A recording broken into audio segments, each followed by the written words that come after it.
Have you ever pondered over how the price of your daily bread, or in this case onions, can shake the very foundations of an economy?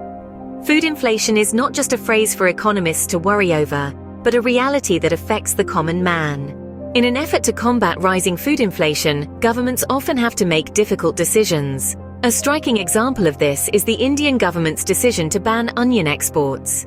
Onions, a staple in Indian cuisine, had seen skyrocketing prices, and the ban was a strategy to ensure domestic availability and stabilize prices. The decision was not made lightly.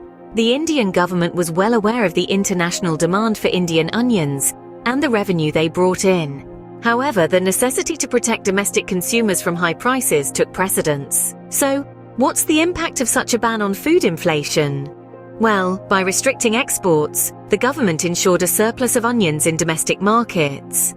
This surplus inevitably led to a reduction in prices, thus directly benefiting consumers who had been grappling with high costs.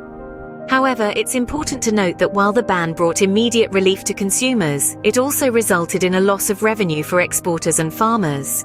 This loss of revenue could, in the long run, lead to a decrease in onion production, which could again lead to a price increase.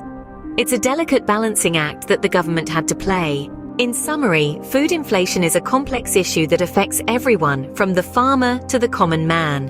The government's decision to ban onion exports was a strategic move to ensure domestic availability and control rising prices. However, it's a decision that also had its drawbacks, especially for those involved in the export business.